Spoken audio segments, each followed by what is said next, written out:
Hello, Internet. What's up? I'm Christiane Cordero, and this is the 734 from WCCO. And guess what? It is our birthday. HBD to us on the 734. Congrats to our producer, Chris Job, to our digital guy, Cole, who started this fun little show 1 year ago today. Amazing how time flies. Hope you all bought us something nice and bought Chris something nice, because he really is the one that has to put up with me and all of us. As always, we're going to get you started right as you head out the door today. Let's get you started with today's weather. 15 degrees is what we're expecting around noon today, and we're going to see the sun again, so that's nice. Breezy at times later this afternoon, and then clouds overnight dropping back down to 19. Heard that we're going to have a little bit of a mild stretch for the next few days, so that's pretty exciting. All right, now let's talk about this. We have new numbers this morning about kids and their allowance money, and it turns out the inflation rate in the 4 to 14-year-old demo is looking pretty good these days. Moms, dads, do us some math. According to a new study, kids got a 6% raise last year. The average allowance for kids between the ages of 4 and 14 years old is now just over $950 a week, or about $500 a year. Is that too high, too low, just right? How much do you give your kids in allowance? Are you one of those parents that's like, back in my day, we did not get $950 a week? Those watching on Facebook, leave a comment right here. We'll share some of those after the news. And busy day around the world today, starting with President Trump. He will miss the start of his impeachment trial today. He's actually in Davos, Switzerland for the World Economic Forum. Shortly after arriving this morning, the president was asked about being overseas while the trial began.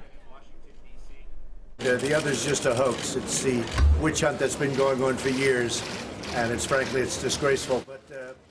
While at the forum, the president said he wants to encourage businesses to come back to the United States. Speaking of, next up in Washington, the Senate trial. Today is all about laying the ground rules for that impeachment trial. The main question to be answered, will new witnesses be allowed to testify? As information came out during the House proceedings, it became clear that some of these other people may have significant knowledge of what went on here. John Bolton, the former National Security Advisor in particular. Of course, most Senate Republicans do not want that to happen. The president's lawyers argue he cannot be impeached because he didn't commit any crimes. Local news now. We're learning more about a miraculous rescue at a popular state park. The light from a cell phone helped lead first responders to a 19-year-old man who fell off of a cliff at Interstate State Park near Taylor's Falls Sunday night. First responders used their voices and sirens to narrow down the man's exact location. They eventually spotted the glow of a cell phone, but the terrain made the rescue really tough. No one person could have gotten him down. No two people could have gotten him down. It was cold, it was dark, it was slippery. It was a lot different than what we usually do, but we got it done. Yeah, the victim, Luke Zajac, was making a snowboarding video. His father told us Luke overshot his landing and his friend had to call for help. He is expected to be okay. Luckily for that.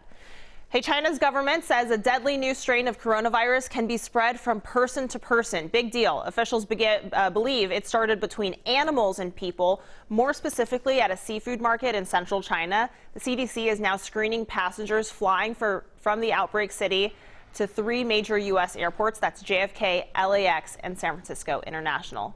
Prince Harry, or do we just call him Harry now? I don't know. He's in North America this morning. The prince arrived in Vancouver, Canada overnight to join his wife Meghan and their son Archie. The family will begin charting their new life as after stepping back from the royal family. They plan to split their time between Canada and the UK.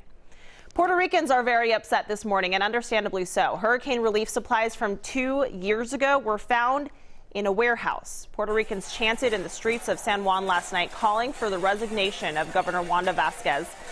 The supplies people found were sent 2 years ago after Hurricane Maria, but never left the warehouse on the island.